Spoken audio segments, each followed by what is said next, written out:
بسم اللہ الرحمن الرحیم۔ السلام علیکم۔ ایک مرتبہ سلطان کی عدالت میں ایک انتہائی عجیب و غریب مقدمہ آیا تو آپ نے قاہرہ کی عدالت میں قاضی کی دور اندیشی اور حق پر مبنی فیصلے کرنے کی صلاحیت کو جانچنے کے لیے اس کے پاس فوراً بھجوا دیا۔ قاضی کے سامنے ایسے 3 نوجوانوں کو پیش کیا گیا جن میں سے ایک نے قصاب کی نابینا لڑکی کے ساتھ زیادتی کی تھی، جبکہ 2 اپنے دوست کی خاطر اس لڑکی کو ورگلا کر تینوں کو ایک ہی کمرے میں لڑکی کے ساتھ پکڑے گئے تھے، اور پکڑے جانے کے بعد ہر ایک شخص باقی 2 پر الزام لگا رہا تھا کہ میں بے گناہ ہوں۔ دوسرے 2 لڑکوں نے اس لڑکی کو بے آبرو کیا ہے۔ ان تینوں کو بہت مارا گیا، لیکن اس کے باوجود کسی نے اپنے جرم کا اعتراف نہ کیا اور اپنے آپ کو بے گناہ کہتے رہے۔ جب لڑکی سے پوچھا گیا تو اس نے کہا ان تینوں میں سے ایک ہی تھا، لیکن چونکہ وہ لڑکی نابینا تھی اس لیے وہ اس شخص کو پہچان نہ پائی۔ حالات کو دیکھتے ہوئے ان تینوں کو قاضی کی عدالت میں پیش کیا گیا۔ قاضی بھی جب اس اصل مجرم کی شناخت کرنے میں ناکام رہا تو اس نے قصاب کی نابینا بیٹی کے باپ کو یہ اختیار دیا کہ تم جیسے چاہو اپنی بیٹی کا بدلہ لے لو۔ قصاب نے ایک تیز دھار خنجر لیا اور کہا کہ میں ان 3 نوجوانوں کا نفس کاٹنا چاہتا ہوں تاکہ یہ ساری زندگی ذلت میں گزار دیں۔ قاضی کی بیٹی نے جب یہ سنا تو قصاب کے اس فیصلے پر اعتراض کیا کہ سزا تو اصل مجرم کو ہی ملنی چاہیے۔ مجرم کی شناخت کے لیے وہ عدالت میں ایک بکرا لائی۔ جب قاضی نے اس بکرے کو دیکھا تو اس لڑکی سے پوچھا کہ یہ بکرا کیسے ثابت کر سکتا ہے، تو یہ لڑکی کہنے لگی قاضی صاحب یہ کوئی عام بکرا نہیں بلکہ یہ بکرا تو سلطان کے دور کی بات ہے کہ مصر کے ایک شہر میں 3 دوست رہتے تھے۔ وہ تینوں بچپن کے دوست تھے۔ تینوں میں سے ایک دوست کو قصاب کی نابینا لڑکی پسند آ گئی۔ اس نے لڑکی کو شادی کی پیشکش کی لیکن لڑکی نے انکار کر دیا۔ پھر اس نے اپنے دوستوں کی مدد سے لڑکی کو ورگلایا اور پھر ایک ویران کھنڈر میں لے گئے۔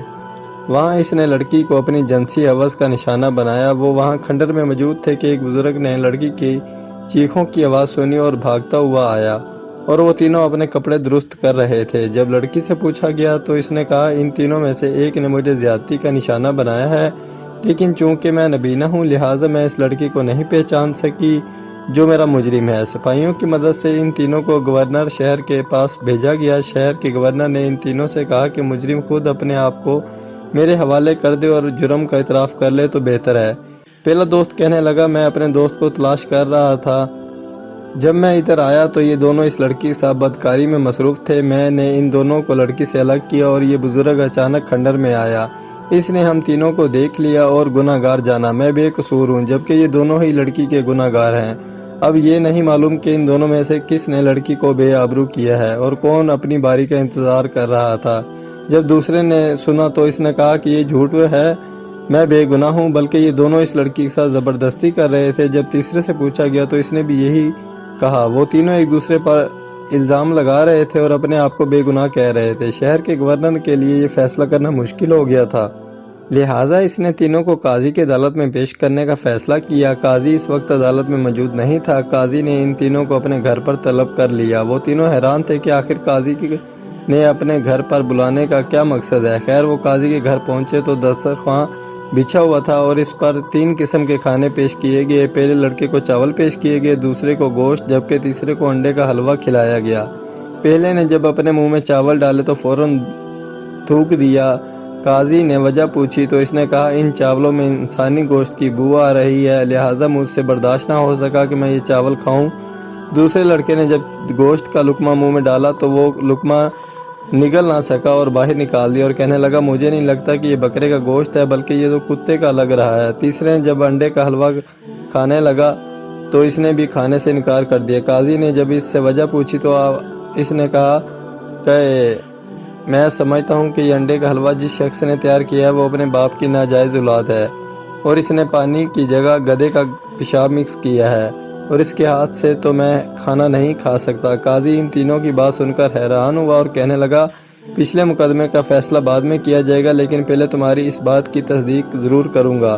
اگر تمہاری بات غلط ثابت ہوئی تو الگ سزا ملے گی۔ یہ سب سے پہلے قاضی اس دکاندار کے پاس گیا جہاں سے اس نے چاول خریدے تھے۔ قاضی نے اس دکاندار سے کہا کہ تم نے یہ چاول کہاں سے لیے تھے؟ دکاندار نے کاشتکار کا نام لیا اور کہا کہ میں نے چاول اس سے لیے ہیں۔ قاضی نے اس سے پوچھا کہ تم نے یہ چاول کہاں سے لیے ہیں؟ تو اس نے بتایا کہ پرانے قبرستان کی زمین کافی عرصے سے ویران پڑی تھی اور اس پر کافی پانی جمع تھا، حتیٰ کہ قبریں نظر نہیں آ رہی تھی۔ میں نے اس پر چاول بو دیے۔ قاضی نے دل میں سوچا کہ وہ پہلا لڑکا بالکل ٹھیک کہہ رہا تھا۔ قاضی سمجھ چکا تھا کہ وہ لڑکا کیوں کہہ رہا تھا کہ چاولوں میں سے انسانی گوشت کی بو آ رہی ہے۔ اس کے بعد قاضی نے قصاب کو بلایا جس سے اس نے گوشت خریدا تھا۔ قاضی نے قصاب سے کہا کہ سچ سچ بتانا، مجھ سے غلط بیانی نہ کرنا، یہ جو گوشت تم نے مجھے فروخت کیا ہے کس چیز کا تھا؟ قصاب نے کہا کہ جناب یہ بکرے کا گوشت تھا۔ قاضی نے قصاب سے کہا کہ اچھا، جہاں سے تم نے یہ بکرا خریدا مجھے اس کا گھر کا پتہ بتا دے۔ اس نے ایک دیہاتی کا پتہ بتا دیا۔ دیہاتی نے جب اچانک قاضی کو اپنے سامنے دیکھا تو خوف زدہ ہو گیا۔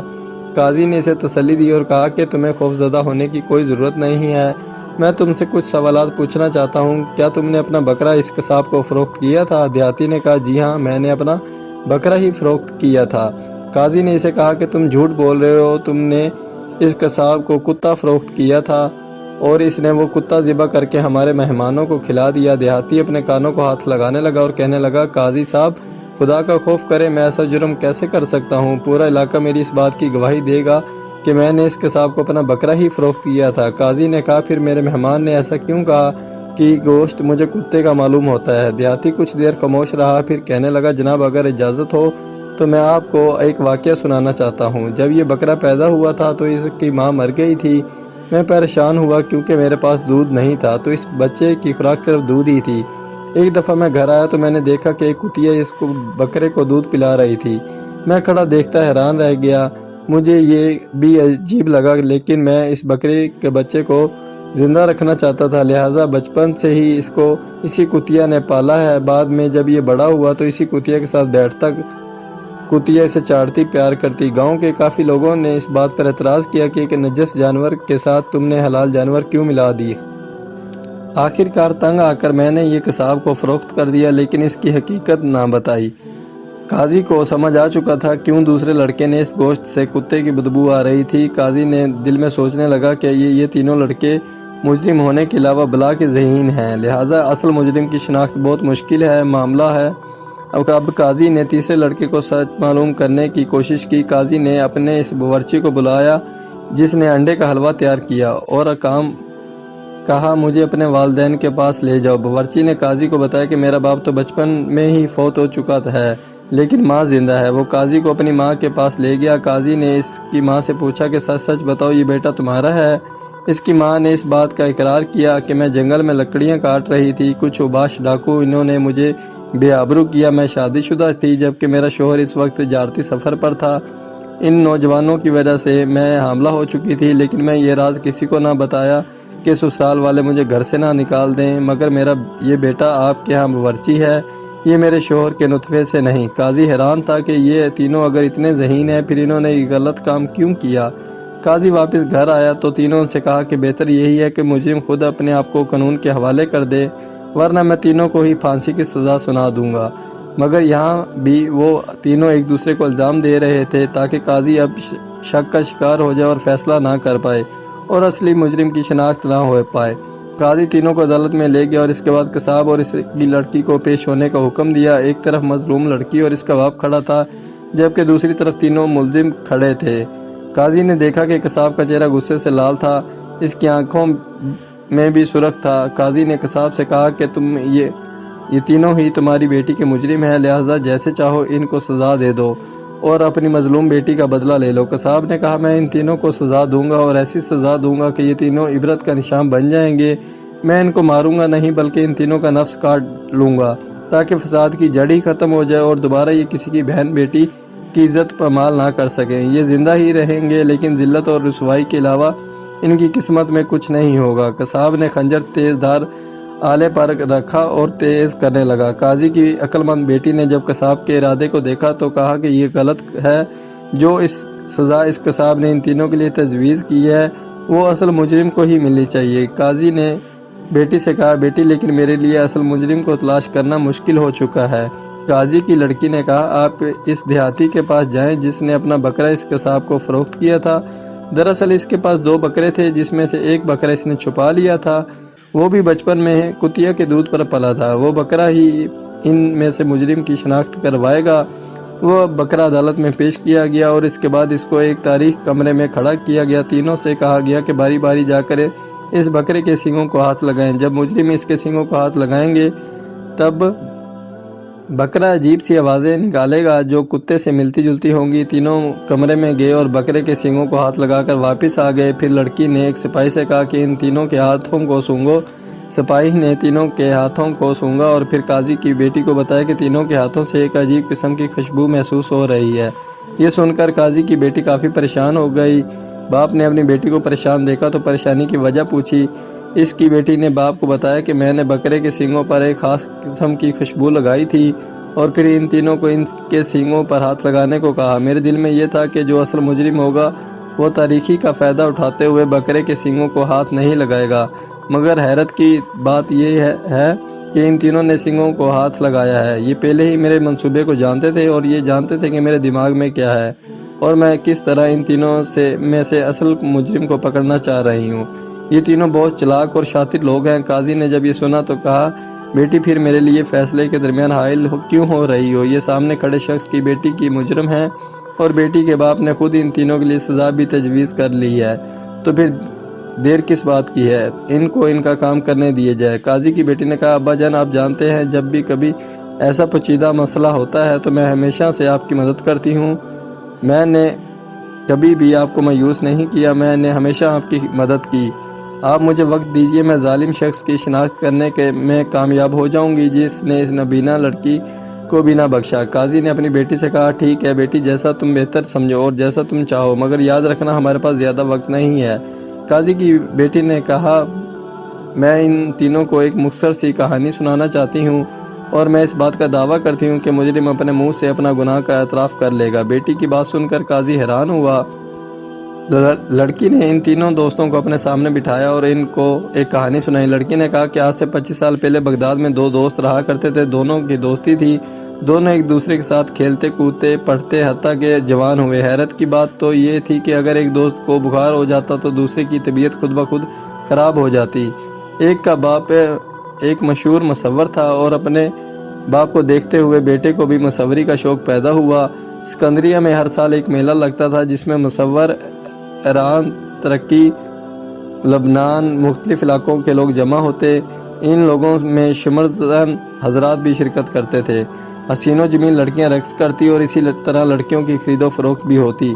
امیر کبیر لوگ اپنے حجرے میں بیٹھ جاتے، خوبصورت لڑکیاں ان کے سامنے رقص کرتی۔ اسی میلے میں وہ مصور اپنی دکان لگاتا، اپنی مصوری کی اعلیٰ شاہکار لوگوں کے سامنے رکھتا۔ دیکھتے ہی دیکھتے اس کی تصویریں فروخت ہو جاتی۔ ایک دفعہ مصور کی سخت بیمار ہو گیا۔ اس نے اپنے بیٹے سے کہا، میری جگہ آج تم دکان پر ٹھہرنا، گاہکوں کا بہت زیادہ رش ہوگا، لہٰذا تم نے ہی ان کو ڈیل کرنا ہے۔ بیٹا اپنے باپ کی دکان پر بیٹھ گیا۔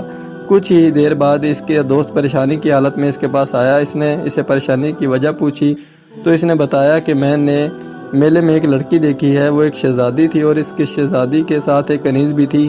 وہ ایک پری چہرہ لڑکی تھی اور مجھے بہت پسند آئی اور اب میں اس کے بغیر زندہ نہیں رہ سکتا۔ تو دوست نے جب اپنے دوست کی پریشان دیکھا تو اپنے باپ کی دکان بند کی اور اپنے دوست کو ساتھ اس پری چہرہ لڑکی کو ڈھونڈنے نکل پڑا۔ اور ان دونوں دوستوں نے اس لڑکی کو ڈھونڈنے کے لیے علاقے کا پورا چپا چپا چھان مارا، ہر گلی میں گئے مگر لڑکی نہ مل سکی۔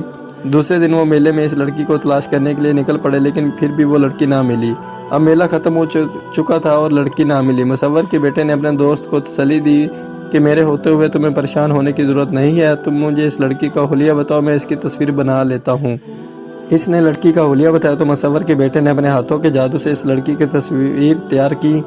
جب تصویر مکمل ہوئی تو اس کے دوست نے کہا کہ اس تصویر میں دو خامیاں ہیں، نچلے ہونٹ میں تل نہیں تھا اور لڑکی کی زلفیں کچھ زیادہ لمبی تھی۔ مصور کے بیٹے نے وہ دونوں تبدیلیاں کر دی۔ اس پر اس کا دوست چیخ اٹھا کہ یہ ہو اس لڑکی کی تصویر ہے۔ مصور کے بیٹے نے اپنے دوست سے وعدہ کیا کہ جب تک میں لڑکی کو تلاش نہیں کروں گا میں چین سے نہیں بیٹھوں گا اور تمہاری شادی اس سے کروا کر ہی رہوں گا۔